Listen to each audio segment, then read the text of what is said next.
घने जंगल की खामोशी में रात अपनी परछाइयां फैलाती है।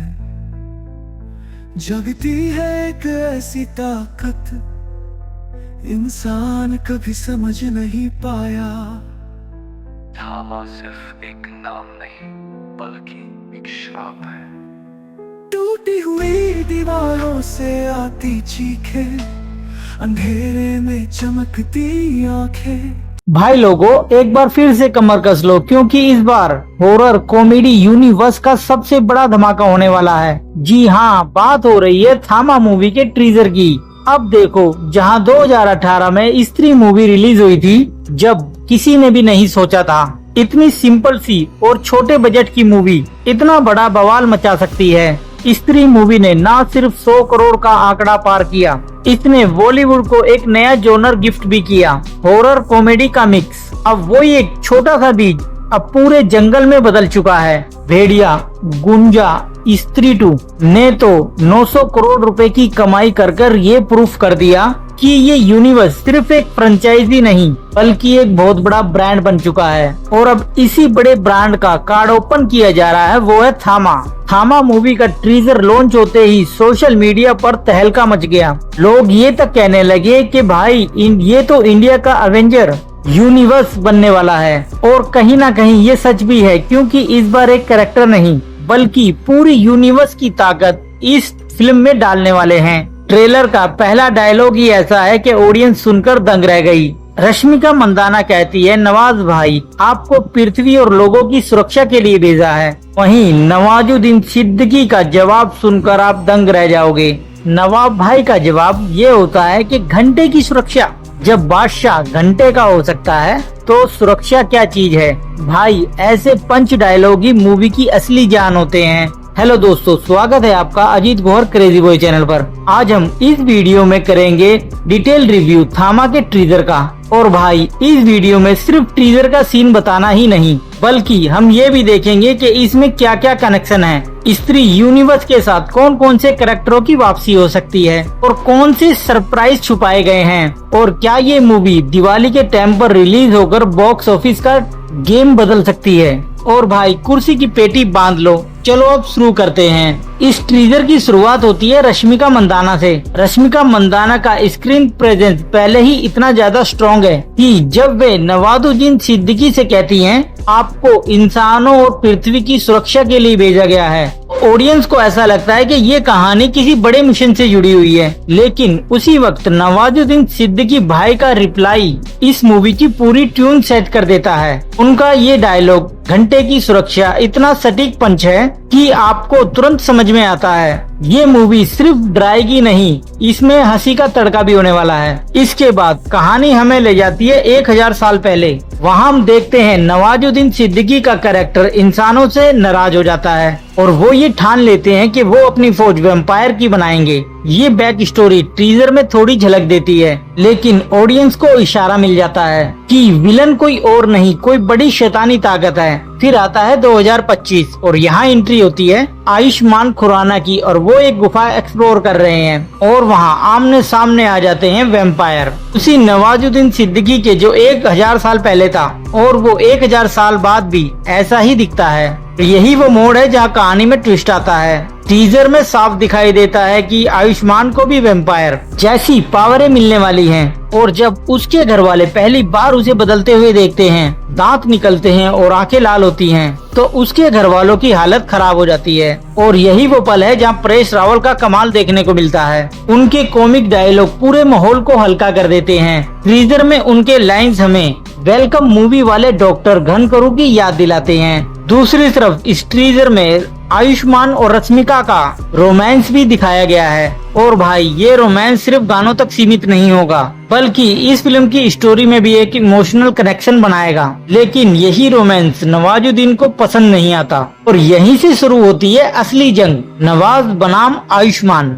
और फिर धमाके के साथ एंट्री होती है भेड़िए की, और ये भेड़िया और कोई नहीं वरुण धवन है। ये वो पल है जहां ऑडियंस समझ जाती है कि अब ये यूनिवर्स क्रॉसओवर मोड में आ चुका है। और अब सवाल उठता है इस कहानी में स्त्री और गुंजा की एंट्री कैसे और कहां होती है, और इसे जानने के लिए आप मूवी को रिलीज होने का इंतजार करें। अब भाई बात करते हैं मेरे इंटेलिजेंट दिमाग की, क्योंकि मैं बताने वाला हूँ बजट और स्टार कास्ट के बारे में। रिपोर्ट के हिसाब से मूवी का जो बजट है वो होने वाला है 100 करोड़। ये मूवी करने के लिए आयुष्मान खुराना ने 8 से 10 करोड़ रुपए लिए और रश्मिका मंदाना ने 5 से 7 करोड़ रुपए लिए और नवाजुद्दीन सिद्दीकी ने लिए 2 से 3 करोड़ रुपए, जबकि मेरे हिसाब से नवाजुद्दीन सिद्दीकी को मिलने चाहिए थे 5 करोड़ रुपए और परेश रावल जी ने लगभग लिए 2 करोड़, यानी बड़ा हिस्सा स्टार की फीस में चला गया और बचा हुआ पैसा जाएगा वीएफएक्स और गानों में। चलिए अब बात करते हैं इस फिल्म के गानों के बारे में। गानों का तड़का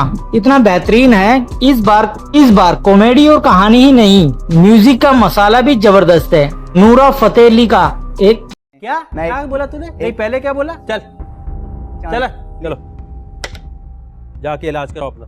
नूरा फतेही का एक बड़ा आइटम सॉन्ग कंफर्म है और साथ में मलाइका अरोड़ा एक स्पेशल मोमेंट पर नजर आएंगी, क्योंकि डायरेक्टर का मानना है ये दोनों फैंस को अपनी तरफ खींचेंगी। अब ये तो पता नहीं क्यों और कैसे। अब बात करते हैं स्त्री यूनिवर्स की ताकत के बारे में। स्त्री मूवी आई थी 2018 में, जिसका बजट था छोटा और कंटेंट स्ट्रॉन्ग, जिसने 180 करोड़ रुपए कमाए। भेड़िया मूवी बिग रिस्पॉन्स, उसे ऑडियंस ने काफी पसंद किया। मुंजा मूवी ने बिना किसी बड़े स्टार के 130 करोड़ रुपए कमाए, जो कि एक बहुत बड़ी बात है। और स्त्री मूवी ने तो इतना बड़ा धमाका किया कि वो 900 करोड़ रुपए तक कमा गई। अब थामा मूवी से ऑडियंस को बहुत ज्यादा उम्मीदें हैं। चलिए जानते हैं इस मूवी के हिट होने के 3 बड़े कारण। पहला, सूत्रों के हिसाब से ये मूवी दिवाली के आसपास रिलीज होगी, क्योंकि त्योहार का टाइम बॉक्स ऑफिस के लिए बहुत बड़ा बूस्टर होता है। अच्छा। दूसरा, ऑडियंस का ट्रस्ट, क्योंकि अब ये यूनिवर्स एक ब्रांड है। मेरा मानना ये है कि लोग आंख बंद कर कर टिकट खरीदेंगे। ठीक है। 3, क्रॉसओवर का मजा, जब भेड़िया, स्त्री और गुंजा जैसी मूवी और थामा एक ही फ्रेम में आएंगे तो वो सीन ऑडियंस की लाइफ टाइम मेमोरी बन जाएगा। चलिए अब बात करते हैं ये मूवी बॉक्स ऑफिस पर कितना कलेक्शन कर पाएगी। मेरे हिसाब से ये मूवी 400 करोड़ से 500 करोड़ तक बड़े ही आराम से पहुंच जाएगी। अगर वर्ड और माउथ पॉजिटिव रहा तो ये आंकड़ा और भी ज्यादा ऊपर तक जा सकता है। तो भाई लोगों, थामा का ट्रीजर ये क्लियर कर चुका है कि ये मूवी सिर्फ हॉरर कॉमेडी नहीं, बल्कि एक पूरा इवेंट है, जिसमें नवाजुद्दीन सिद्दीकी का वैम्पायर किरदार और आयुष्मान का नया रूप और रश्मिका मंदाना की मासूमियत और परेश रावल जी की कॉमेडी, वरुण धवन का भेड़िए वाला अवतार भी, ये सब मिलकर इस दिवाली बॉक्स ऑफिस पर आग लगाने वाले हैं। अब सवाल ये है, क्या ये थामा मूवी इस यूनिवर्स को कितनी ऊंचाई तक ले जाएगी? क्या ये इंडिया की वॉर एंड गेम बन जाएगी? और आपको क्या लगता है, क्या ये मूवी 500 करोड़ क्रॉस करेगी या उससे भी ऊपर तक जाएगी? प्लीज मुझे कमेंट कर जरूर बताना। और हाँ, अगर वीडियो अच्छा लगा हो तो लाइक करें और मेरे चैनल अजीत गोहर को सब्सक्राइब करना ना भूलें और साथ ही बेल आइकन दबाना ना भूलें, ताकि आप लोगों से अगली अपडेट मिस ना हो। Thank you so much, love you. जय हिंद, जय भारत। आइए चलिए देखते हैं कुछ शॉट। घने जंगल की खामोशी में रात अपनी परछाइयां फैलाती है, जगती है एक ऐसी ताकत इंसान कभी समझ नहीं पाया। थामा सिर्फ एक नाम नहीं, बल्कि एक श्राप है। टूटी हुई दीवारों से आती चीखें, अंधेरे में चमकती आंखें, हवा में घुली सड़ंद, मौत की कहानी।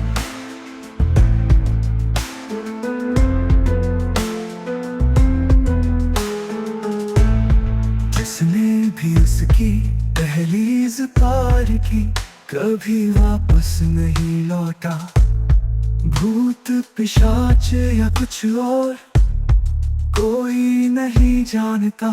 टूटी हुई दीवारों से आती चीखें, अंधेरे में चमकती आंखें, हवा में घुली सड़ंद, मौत की कहानी।